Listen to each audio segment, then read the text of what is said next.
Okay, and I'm assured now that you've got the programs coming through and that we're on. So we're going to plough on, irrespective of technology challenges. As you'll probably gather, it's a busy day on the internet with various things going on within the world. And in terms of our next slide,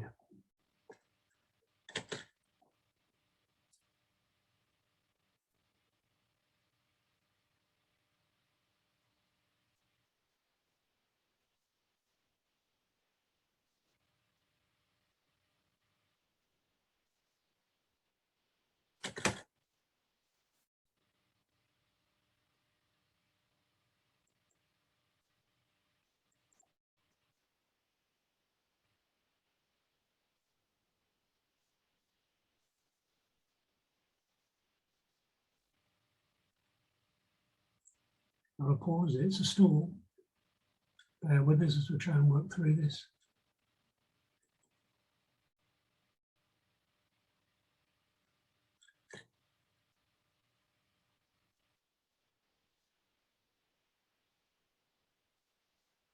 And we're saying at the beginning, it looks like we've caught up with the slides now, participants and sponsors. What we've got as representatives from IWFM Technology, from the Special Interest Group, and also from the UAE region, and also from the Scotland region. And the IWFM vision and mission are what are determined by the board, and we'd like to show these at the beginning of each particular presentation, so that you can get a feel, if you're not a member of IWFM, is what the purpose and orientation of these events are. And in particular, if you are a member, just to reaffirm why we do this as a webinar and why we're focusing on these particular topics. So there's 4 key sentences and statements between the vision and the mission. And then for IWFM, the 4 strategic aims that we have. The first is the question of being recognized. Second one is the actual destination and the focus on workplace and facilities management. And then third part is focused on the community itself. And the fourth part is to become a trusted member and working our way towards a charter statement. So what we have first of all is the Talking Tech and FM, which is going to be a polar presentation and a discussion. The 2 gentlemen we've got with us this afternoon, Gordon Mitchell, who's known to many as CIO of Key FM and Keystone. He's also the newly appointed chair of the IWFM Tech SIG, and then Lewis Richards, who's account technology strategist for Microsoft, and the 2 of them are going to be covering off Talking Tech in FM. Note for everybody that you'll see at the bottom of your Zoom functionality, which is good, and we can try it out today. But what we want to be able to do is to get your questions and answers in. Our aim as a region is to be as participative as possible. So by this, it's not just a case of people talking and you listening like an ordinary podcast, but we do value your opinion, we seek your opinions, and therefore at any stage towards the Q&A session running third, we'd like your questions. And if you have any comments otherwise, please send them on the chat, and we've got a team of support specialists who are there monitoring those incoming calls. So the first part in terms of Talking Tech, I'll hand over now for the organisation requirements to Gordon Mitchell. And of course also to Lewis Richards, who's going to be coming on with him. Hello everyone, hopefully you can see and hear me. We are today just trying to take a very much top-down in the sector, and I guess some of these challenges and also opportunities within the sector to embrace the digital transformation that's occurring everywhere, and I guess realign what has always been our FM best practice into this digitally consumed new landscape. So trying to really look at where to start in this, there's, I guess, the context of the organization and where FM sits both inside the overarching organization strategy and plans, but also how that then extends into the full life cycle of our places and spaces, I guess, is where we've kind of started the slides here today, just to kind of give a context to everyone around the what is changing, how's it changing, and what impact is it going to have upon us. I'm looking for the slide just to progress a little. There is a graphic that will, in essence, unfold that will enable, hopefully, to convey just exactly how FM, I guess, is evolving. This is, very, I guess, in terms of us in our sector, it's quite a traditional sector, and the tools and, I guess, the data that's starting to flow into our world is bringing about, I guess, as much as anything, a change. Some of that change is digital, some of it's maybe cultural. There's also drivers, I guess, around all the kind of world in terms of how you have to kind of be governed and embrace the digital change. What I'm going to do just briefly is turn off my video and see if that can facilitate the slides moving forward. I think we've got some movement now, although I think we've maybe skipped a little bit here. So really, the idea and the outline of the previous slide was to position FM as part of this whole, I guess, new integrated component of how businesses need to look at themselves. So this is the assets themselves that we are obviously familiar working with, all the way through to the quality kind of standards. There can be various corporate methodologies to all of this. And of course, there's things like international standards, which was what the slide was really outlining. I think the point of technology and data is it joins up all these parts, all of this change, all of these outcomes into something that, the FM team can start to work with the C-suite around ultimately outputting that optimal value. When we look at the full kind of life cycle of our places and spaces, and ultimately why FM's here, you can hopefully see the graphic now unfolding in front of you. We typically look at a lot of kind of digitization going in that initial design and construction phase. If you look and understand total cost of ownership, then the operational and management phase would typically be 4 to 5 times the cost of the design and construction phase. So I guess the value in what this diagram is trying to show is this discipline of FM in terms of the built environment already looks at 4 to 5 times the economic impact of that total cost of ownership, and also similar to the creation of carbon.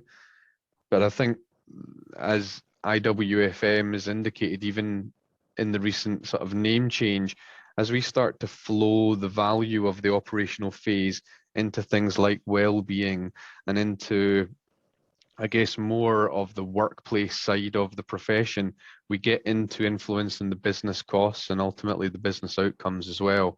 So FM is one of those disciplines that really is, when it brings together a data understanding, it connects design to business outcomes, and therefore is a very empowering and enabling profession with this, I guess, digital FM vein to it. So I think alongside that, what we have is, I guess, information as it goes through each of these touch points in the building and the workplace's life cycles. Oh, we've gone back to the first slide. It's keeping me on my toes today, everyone. But this is this interoperability, I guess, within each of the professional disciplines out there, and how we can move from, international leading quality management all the way through to our information FM and asset management.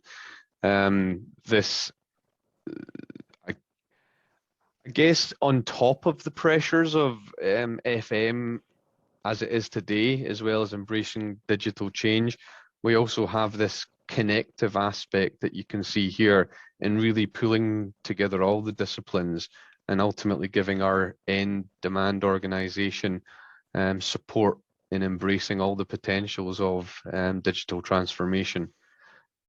What I think's the undercurrent of a lot of this change is very much around information flow. So what we can see here is 19650, the ISO standard, which really now is almost fully internationally adopted, and the different transaction touch points that go into the information exchange is ultimately what for us in this operational phase is we want to ensure that we get just enough of the information that's contained in all these previous elements, and make sure that what's termed as the golden thread, that golden thread makes its way all the way through to the operational phase, because that's where we can really start to influence the value output and other things like sustainability, as I said earlier, the economic and the kind of carbon and the greenhouse gases all sit around in the majority of this operational phase, which we are the specialists of. So if we can kind of nip to I just wanted to have one final slide on the screen, hopefully, that we can then bring Lewis in on the conversation, and hopefully we can kick off a straw poll as well for everyone to start engaging around and just give us some of your thoughts and feelings. But as hopefully that straw poll will launch, there's on top of all of this cultural, organizational, information changes on FM, we also have all these technology tools, and they're coming left, right, and center. Internet of Things, digital twins, quantum computing. There's so much potential tools out there, and what the slide, as you'll see it once we get there, is called a digital ecosystem. Hopefully you're now all seeing the straw poll also. If you can contribute into that would be great, and we'll talk about the output of that. So what the digital ecosystem really contains all these new tools, and what I would maybe term as the new FM digital toolkit. So really to bring Lewis Richards in just now as well into I guess the practicalities of both riding all this governance and sort of policy stipulations across this information deluge, and all of this across this ecosystem of new tools. I think if we can just hear some of your hands-on experience, both in FM and obviously where you currently reside, and I certainly had the privilege of touching base with Lewis previous to this, and some of your exposures, I think, tremendously insightful. Thanks, Gordon. I think I mean, for me, the pandemic has obviously had a massive effect on digital transformation in general as well. I think Satya Nadella, our boss, came out middle of last year and said we've seen like 3 years of transformation in about 3 months. We forced people en masse home.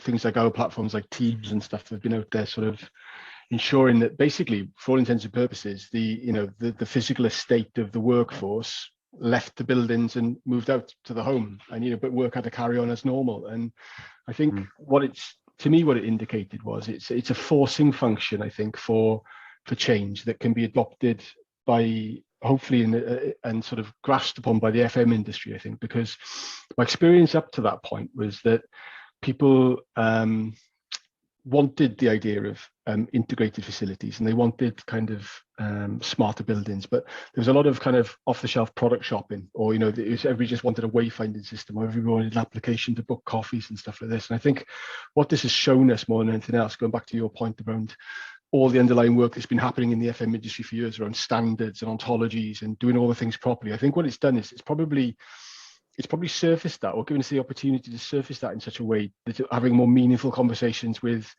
the key stakeholders in the businesses. I think they'll actually start to take it more seriously now, because we're going to go back to a hybrid world of working, and the pressures that places on the provision of services within FM are, I think, fundamentally changed.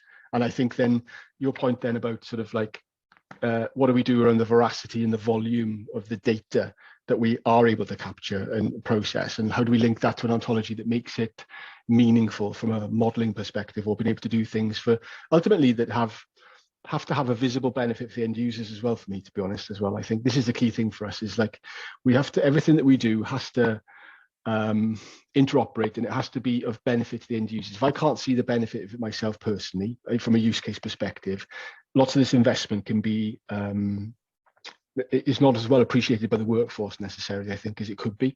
That's one of the key things I think we're starting to see. We're starting to see this kind of a rapid development of platform capabilities as well. So people like Microsoft, like we've got our Azure digital twin capability that's out there. It's been soft launched sort of 2018, but it's out there and launched now in anger. And this is it's a cloud-based digital twin capability that interacts with our IoT platforms, that sucks in data from a myriad of sources, this kind of stuff. And what we bring to that then is hyperscale and hypercompute capabilities, and I think there's huge opportunity for people to do stuff smarter with data. I think it's going to be one of the key things to look at.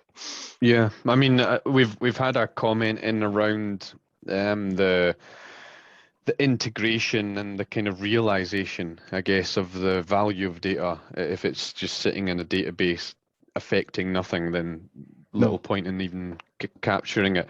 And we've had the results of the survey, which is interesting to the view that we're kind of getting this IoT sound around, I guess, of what maybe. If we take what you've said around the data, and that's where we know the value lies, it's how do we get to the point that we can start working with that also is maybe some of the challenge, because not everyone can pause and re-engineer the whole FM function. And I guess in the survey results, we're seeing that maybe some of the potential tools to start maybe affecting that digital transformation maybe sits in more smaller achievable IoT projects rather than going for a full AI kind of integration. So I don't know what the practicalities of getting started, because I love my ontologies, but what's the first step maybe on that journey? I think the other challenge as well is satisfying all the different stakeholders, and it's a cloudy space for me as well in terms of that, because I think what you're getting is the presumption of, like, just for the end users, hybrid working and utilizing tool sets. We've forced people to be more remote, to force people to use Zoom and force people to use Teams, probably to upskill probably to a greater extent than they were prepared for before the pandemic. So people would maybe have used conference calls a lot more and screen sharing, but they're a lot more adept now at being forced into developing the skill set around collaboration. But I think when it comes to the promise of FM within the built environment and stuff like that, we're still fighting against a lot of muscle memory as well. Human behaviors we develop organizations and people develop scar tissue. We develop patterns in the way of working.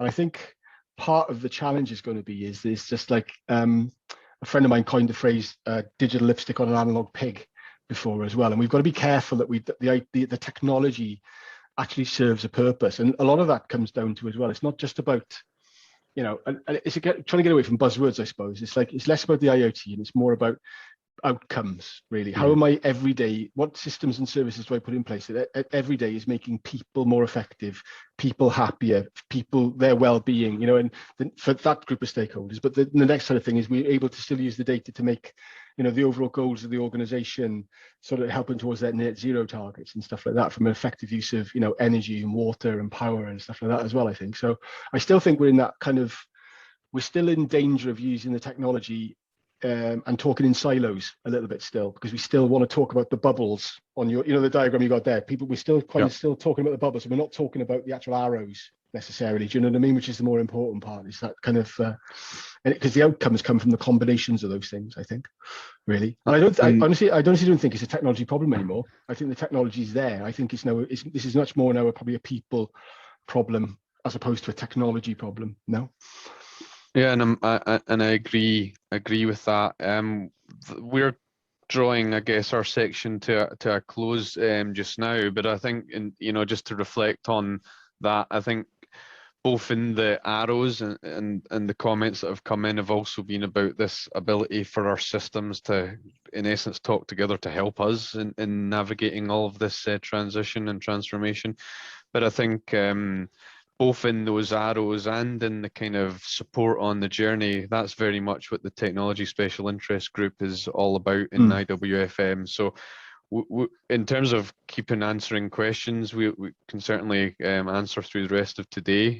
But if you want to kind of take more of a journey into this technology space, then join us in the Technology Special Interest Group, and hopefully we'll be able to unfold more and more as more and more comes online for us. But thanks, Lewis, very much for your thoughts. Much appreciated.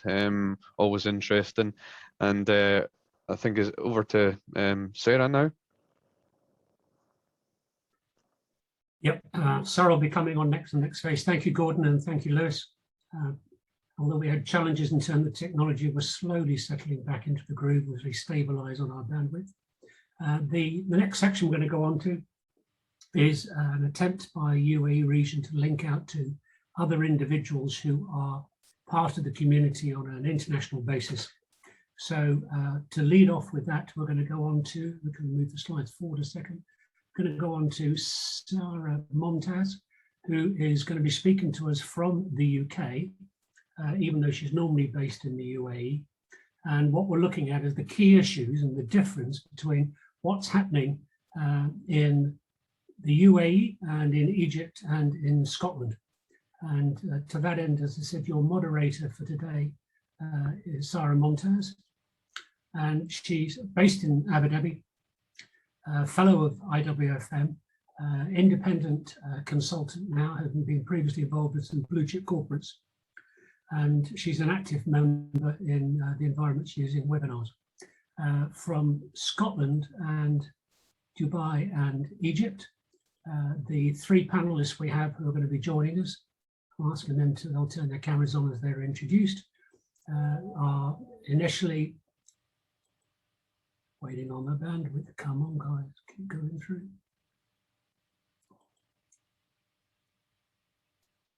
I'm just going to stop my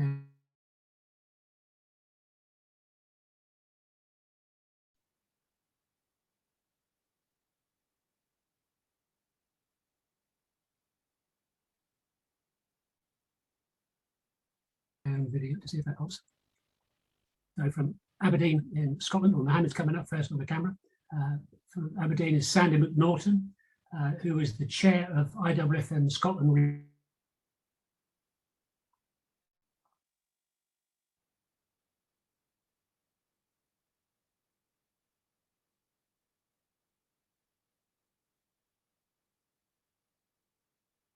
region, and he's a management and procurement specialist, so he acts as a consultant.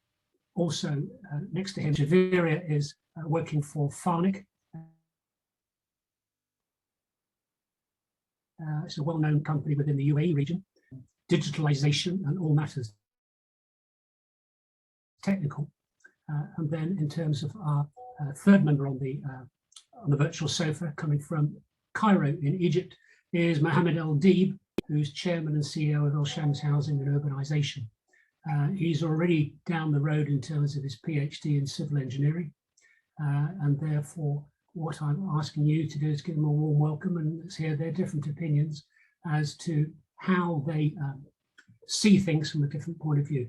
Sarah, over to you, please. Thank you, David. And a very good afternoon. As David mentioned, I'm here in London. Very warm welcome to you all. A particularly warm welcome to Javiria, Sandy and Mohammed. As David mentioned, my name is Sarah Momtaz and I'm delighted to welcome all of you to this very special edition of the IWFM webinar series. where we're joined with colleagues all over the world. Just to let you know, we still have Lewis and Gordon online. They're available to chat with you. Any questions that you may have, please send them through. They're standing by to engage in conversation. So today we're ironically talking about data management and all things tech. Interestingly enough, we've had some technical issues trying to get connections flowing, as it were, but that's just how it goes. So in true honor of FM professionalism, we always go and get through somehow. So thanks to Gordon and Lewis for a very thought-provoking and insightful presentation. David's already gone through the introductions, got a fantastic panel with me today. I'm very delighted to have my three guests. And as David mentioned, it is a very interactive session. Please send through any questions you have. If you want to get engaged with us on the chat option, we will be delighted to engage with you. So let's get started and go straight into one of our discussion points. I hope I'm coming in loud and clear. First thing I really wanted to do was sort of talk about the fundamentals, if you like, and let's get back to basics and talk about how the industry is becoming increasingly data dependent as far as infrastructure is concerned. So what I wanted to do is direct this to my panel and ask them, is process and people, in terms of the whole data dependency, how has it matured in your region? And if I can go to Javeria first, ladies first, as it were, just to get her thoughts on that topic. Hi, Javeria, how are you? I'm good. Hello, everyone. Okay, so thank you very much, Sarah. Very interesting question. So first of all, I am representing FM industry as well. FANIC is doing facilities management in the region for more than 41 years.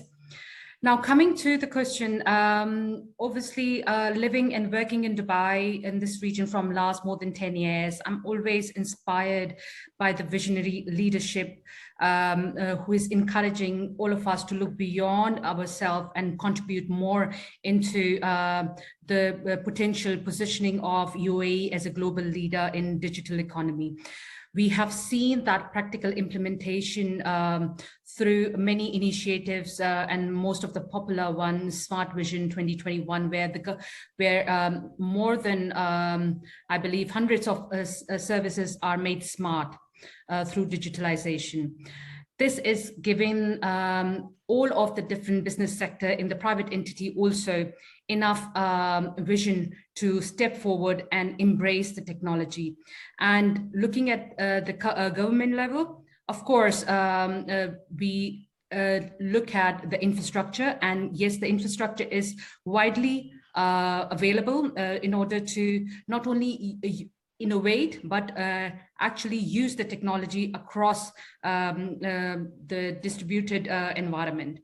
We have examples of using IoT, using the building management system based on energy-centered maintenance across different regions, which is connected and centralized and giving us a lot of data which is being utilized for future decisions. So hence, which is only possible if you have a strong infrastructure in place. So I could see it very much matured and grown in my region. Yeah, it's a great point. I mean, I've got to say, having traveled the world and worked in a number of different regions, and I genuinely mean this, the infrastructure in the UAE, sorry, is just absolutely outstanding. So thank you very much for that, Javeria. Let's go over and get Sandy's view. I believe you're in Scotland, Sandy, so it'd be great to get your perspective from there. Hi, Sarah. Hi, everyone. Hi. Yeah. So I suppose Scotland, obviously part of the United Kingdom. I like the feedback. I like the overview there, but I think after spending, a number of years working in the sector and traveling around various sites across the world, I have to admit, I don't really see a huge technology gain in a specific country as such. I think the questions are pretty consistent. I think the technology and the evolution is consistent across the world. I think we're faced with the same challenges. And I certainly took that, from what Lewis was saying, round about, I've been involved for the last 30, 40 years in FM sector and have some of that scar tissue of technology coming to the forefront. So I do see it as a global challenge for us in terms of technology. I see the solutions very much as global solutions and how they're being rolled out into the assets and into the property. I do believe it's much easier as we look at new builds and new infrastructure projects, the opportunity to get it right, to use the technology in a beneficial way, in a user-friendly type way as well. A lot of the FM people I come across are hands-on. They're running properties, they're running buildings, and they need an IT platform and a technology platform that makes their job easy for them. And there is nowhere in the world where that really differs. We have this similar type of building challenges. The assets contained in the building are very much come from various parts of the world. A lot of the technology we have in the UK comes from Europe. Lifts, compressor systems, and various assets are certainly international assets that we need to manage and maintain in the built environment. Yeah. No, that's a great point. Thank you very much for that insight, Sandy. Let's go over to Mohammed and get his views all the way from Egypt. Yeah.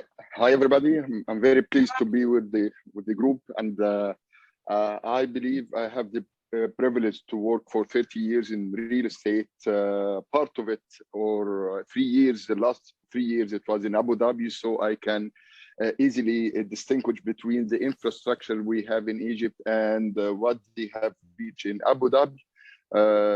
But currently we have the new capital, which indeed we have a very strong infrastructure. I believe they have taken all the lessons learned from Dubai and Abu Dhabi, and they put it in a very strong infrastructure for the new capital. Not only the tools we have for digital transformation, we have to adapt our internal processes to be geared up with the technology.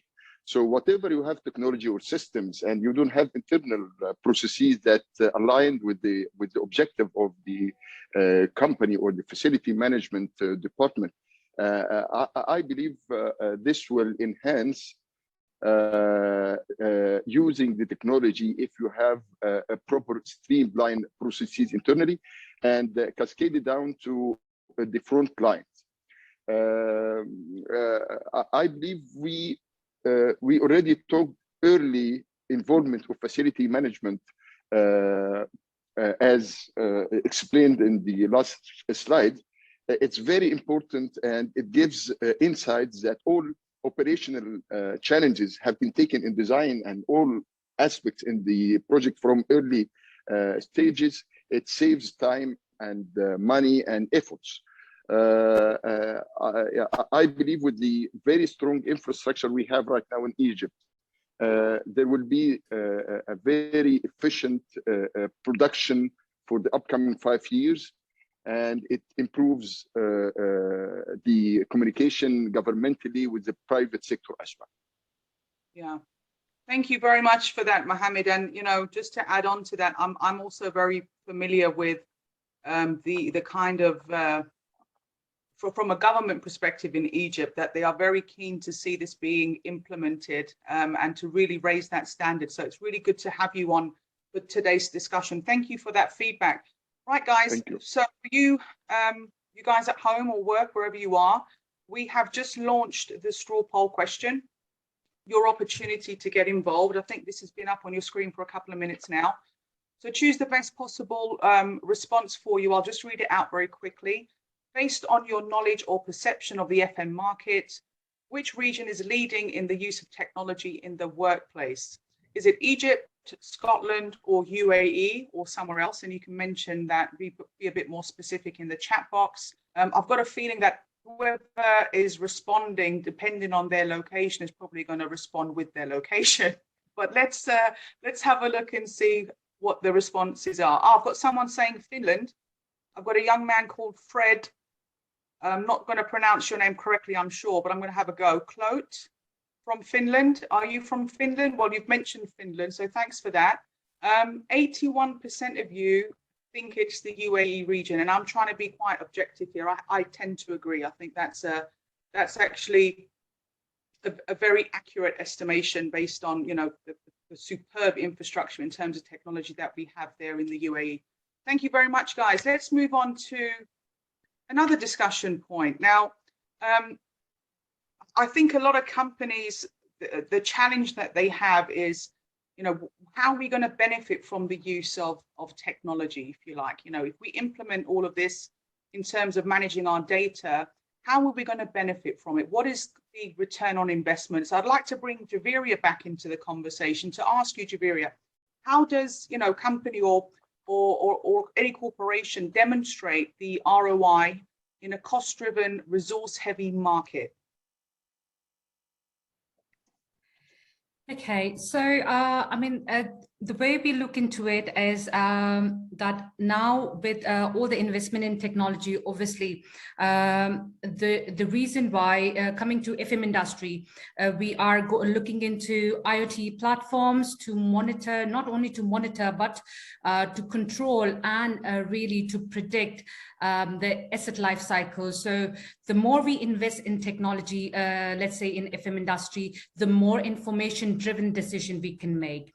So it's not only about knowing that how well your asset is behaving in the current time, but it's actually knowing the information and again, applying those analytical technologies like ML and AI to know that whether your asset is performing as expected or it is declining its performance. And this is where the return on investment can be seen very heavily.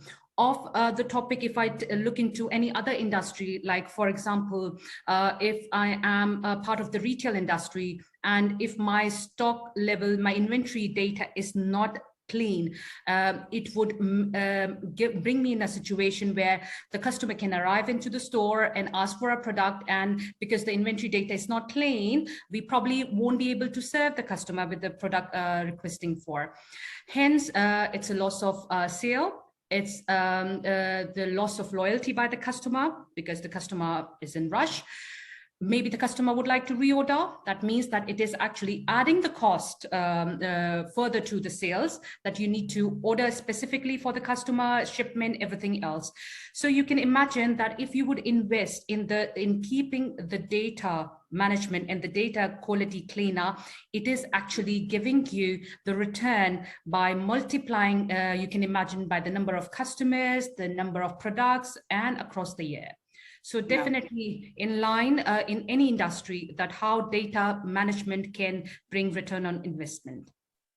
Yeah, no, fantastic points. And I think, you know, one of the biggest challenges, Javeria, especially for companies that are starting to incorporate that kind of infrastructure, is either cleansing the data that they have or actually making sure whatever data they have is implemented correctly. I think that's one of the challenges that I know I've faced with some of the organizations that I've worked with. So it's very interesting to get your feedback on that. Thank you very much.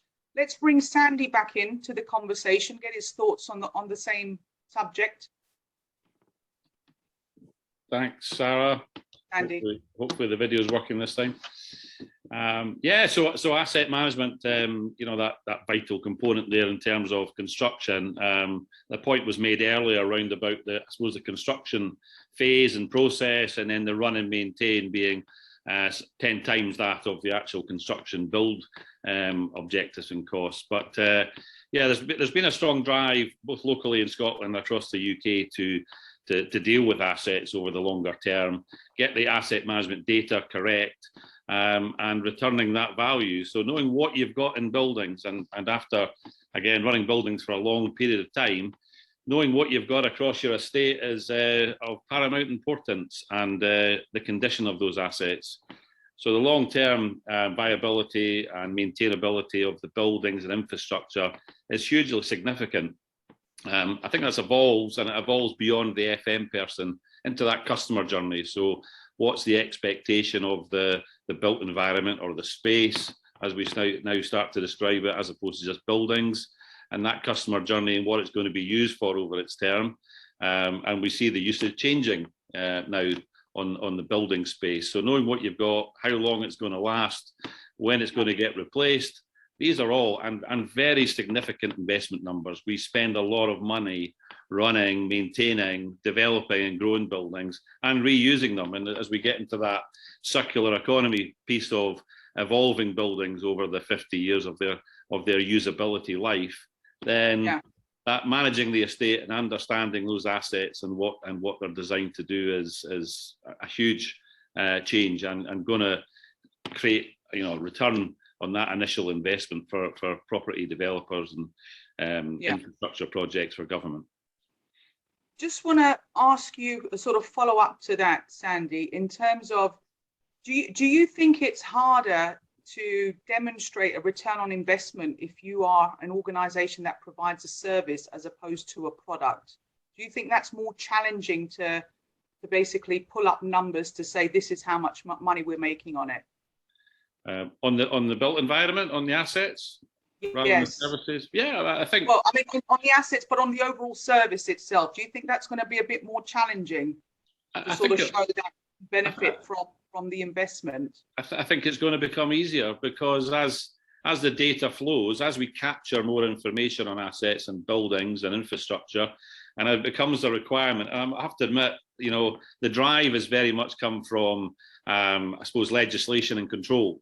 So when we choose not to, as human beings, we potentially pick an easy route. When we have a piece of governance or legislation, and then we choose a more technical route, and it's being pushed upon us now that we have to know what the assets and what's in the assets and in the properties and what the long-term maintainability is. So that data is going to become much easier and available to the FM profession and help us to make those choices.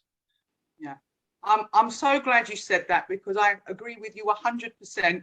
I tend to have this conversation with a few FM professionals that seem to think, especially from a client perspective, that it's very difficult to show benefits of investment in anything that's related to technology and data. But thank you very much for that, Sandy. Let's bring Mohammed into the conversation. As Sandy has expressed for the hard services, I will see it from a different angle, which is the services that FM is dealing directly with client. Yes, the ROI is very clear. If you have reliable data, you can take an immediate decision, and you are very flexible with the customer requests. So I've done it myself when I was in Emaar, Egypt. We increased the efficiency with 25% of customer satisfaction because we have reliable data and we adapt ourselves to what is needed directly from the customer. By the time when we have this kind of trend and pattern, we can adjust ourselves internally to have better service to our client. And I believe by lean thinking of pull strategy rather than push strategy. If you have reliable data and you have an instant data, you can take immediate decision. I believe it will make things easier and more effective, and the return investment will be higher because you're putting yourself in another level of customer satisfaction. So I've done it myself, and I believe it's getting more and more adapted to the internal processes if they see the result, and the management seeing how when you're investing as initial cost and you have this kind of reaction from customers and you have a happy customer, they will invest more and they will be aligned whatever you are suggesting. As we all know that FM is not listening to most of the time, but when you prove whatever you are doing with the return on investment, they will listen to you carefully, as we all know. Good point. I mean, yes, absolutely. Once you've established that trust factor with the client, they do tend to kind of lean towards your expertise easier in future. Thank you very much, Mohammed. I'm just looking at the chat box. It's going off, isn't it? So that's really good to see. Everyone's getting engaged in conversations and making some fantastic points. We've pulled up the straw poll, which I'm going to go to in a second. So you guys just go and have a quick look at that. Before we move on to the last of the discussion points, I just wanted to let the audience know if there is a specific question for any of our panelists, please mention it in the chat box and who you would like the question directed at. So in the meantime, straw poll 3 reads as follows: secure, effective data management is a topic that is well understood in your community. Do you fully agree, somewhat agree, have a neutral opinion, somewhat disagree, or fully disagree? I think that's been up for a couple of minutes now, so I'm sure you all have voted. And we'll ask the support team to publish those results. Sorry. Just going through the chat options and seeing what's coming through, if we've got any direct questions for the panelists. It's quite evenly split, to be fair. Somewhat agree has a slight lead on all the others. And you know, obviously that's dependent on whereabouts in the world you guys are tuning in from. Thank you for getting involved in that. I'd like to go on to another discussion point, which will probably be the last one if we're going to be taking some questions from our attendees. Let's bring Javiria back into the conversation. Javiria, various organizations have differing approaches to data management. I'd like to know from you, what has changed this year in particular for FARNIC and or yourself in general, and what's coming soon in the sector? Okay, again, we have a very dynamic policy for innovation. And as the technology is being innovated, we are going through the risk management strategy, from processes to the information collecting, and more importantly, going into the data governance side. Because obviously this whole, all of the technology that we are using and we are collecting the data, referring back to our FM management and asset management. So the information that we are collecting, there is a purpose for it. There are people involved in the process. There is the goal and objective to meet to identify the performance. So it's very important to look into the data governance about who is the owner, whether the data is secure enough, and what would be the outcome, which will help us to bring more insight of the data, so that the decision makers can rely on that data and trust that data. So we are particularly looking into this data governance from different systems, from different perspective. I would like to also give some feedback on the previous question. Very much tempted, because I've done a practical case study about the return on investment of the data in the cleaning industry. So we have done a very interesting IoT project in one of the retail environment. And over there, obviously, the customer feedback is one of the data stream coming in, which is giving us that how the customer is feeling about the cleanliness of the location. But we cannot rely on one stream of the data to make a decision, because yes, it could be a customer giving authentic feedback, or maybe the customer is upset because he or she cannot find something that they're looking for in the mall, or they had a bad experience from maybe a food chain. So we always try to make the data authentic by correlating it to another factor. For example, the footfall. So if the footfall is heavy and the customer is unhappy, that makes sense that we need to increase the cleanliness routine. Or if the air quality is reported bad, then it can be correlated with the HVAC, the air conditioning system in that location. So in order to get the authentic data, to ensure we are focusing more on benchmarking exercises and correlation of that data to bring more authenticity of the data coming in, which is helping our strategic partners to make a decision. Very interesting stuff. Thank you so much, Jabira. Thanks for sharing that. Let's bring Sandy back in and get his thoughts on the same question or discussion point. Yeah, so I think we're at a huge change point, I suppose, round about coming out the back of coronavirus. I do look closely at, I suppose, development and infrastructure in the future. And we have in Scotland and across the UK a huge investment plan into the infrastructure. And we, as a region, have a very significant role to play locally in supporting our FM colleagues and developing them into these new opportunities. And the government publicised, big investment numbers, and I'll rattle down a couple of them here. They're talking about 26 billion of investment into infrastructure, and that includes technology. So it's not just the physical built asset and estate, and that's in Scotland. So that's going to be in excess of 200 billion for England as an example of that, and bringing in 45,000 new jobs into this FM sector. So it's a huge part of what we do and the region, and we're now in a place where I suppose IT and data is a fundamental part of the FM solution.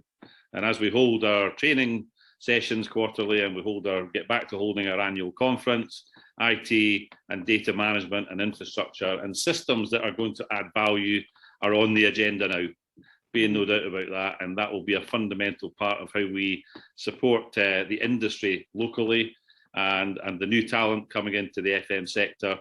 And as a region, getting behind that, we've got representatives from the special interest group in Scotland as well that can come along and help and give advice. And FM people, for me, are always asking for support and advice in this area, which is probably not the comfort zone for a lot of facilities managers. So we've got a big significant role to play in our community.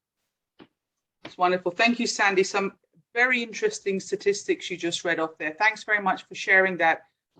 Let's go over to Mohammed and get his thoughts, please.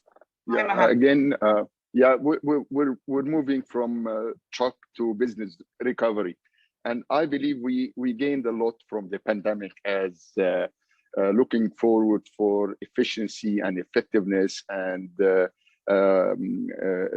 working per hour, meaning now we're measuring everything because of the situation that we have. I believe it has a very positive, productive environment for whatever we have for the time being. But I'll take it further, and it gives also for the young generations their shift from being not part of the decision. They would be part of it because they know how to deal with digital rather than the old generation like myself. So it gives another dimension for them to shift and to be shifted in the managerial level. This is part of the soft or HR part, but for efficiency, I believe I've been focusing in this for the last 6 or 7 months, and I found out that it's indirectly affecting the efficiency and effectiveness of whatever they are hiding from being responsible now by transparency and knowing exactly who is doing what. Now we're getting more and more production. This is my point of view. Yeah, great point. Thank you very much, Mohammed. But I wouldn't strike yourself off as one of the older generation quite yet. but yeah, if you're exceeding 53 years, I'm old enough to say that I'm that. Yeah. You don't look a day over 21, mashallah. Thank you, Mohammed. No, thank you. Thank you very much. I can see, guys, that there's been a lot of conversation happening on the chat. I don't have any specific questions come in for any of our specific panelists. So based on that, I'm actually going to wrap it up. And sadly, we've come to the end of the webinar. It's always a pleasure for me hosting these sessions, and I hope you have enjoyed it as much as I have. David's going to be coming on now to give you some upcoming dates and events for your diaries. Before he does, I'd like to sincerely thank you all the attendees and participants. Thank you, Sarah. Javeria, Mohammed, and Sandy. Over to you, David. Can you hear me? Yeah, I can, Sarah. Okay. Thank you very much. So as I said, we're hoping that we'd get some opportunity for questions coming in from the participants. But what we'll do is we'll go straight through just to the wind-up session, in the best possible sense of the word wind-up. And what we're going to do is just say thank you very much in the order of appearances to our respective participants. And initially from the UAE region, we do have sponsors, which we're hoping and grateful to be able to say thank you for Adib Group and for Quality. For the Technology SIG, I'd just like to bring to your attention there the links through to the community technology webpage within IWFM. And then also for the LinkedIn groups, which cover with those respective numbers for UAE and technology. And also for the Scotland group, they have their own LinkedIn page and their IWFM page. So these will all be available on the recording of this particular webinar, which will be published in the next couple of days. And there'll be a message going out via those channels to let you know where you can find the recording of this event on YouTube. Thanks also to our production support team, and also to the individuals who are going to be helping us in future events coming up. In the UAE, it is a busy month and a half of corporate turnarounds and conferences as the country starts to open up. We're not quite post-pandemic, but the first tentative toes. There's a Smart FM conference out on the Palm in Jumeirah in the next 2 days, tomorrow and Thursday. Then there's the FM Middle East Expo in September, followed by the Expo 2020. Rather like the Olympics, this is the UAE's major event, postponed from last year until 1st of October. We've got our own AGM on the 5th of October. And then there are other IWFM events which are coming up in September and October. So please follow those through when you can. Thank you so much for all those of you who managed to join us today and to stay through us, even though in a technology webinar, we have to be beset by technology challenges and work through them. Otherwise, it wouldn't be indicative of how to deal with technology. There is a survey at the end where you can give your feedback. So for those of you that are online, please do stay on for that last part. You'll get it as a pop-up. And on that basis, so we can analyze in between different webinars. Again, thank you to Sarah and Gordon and to Lewis Richards, keep getting the words transposed from one to the other, Lewis, I do apologize. And to Javeria and Mohammed and to Sandy, and also to the sport team behind. I wish you one and all stay safe and enjoy the coming events. Thanks very much and goodbye.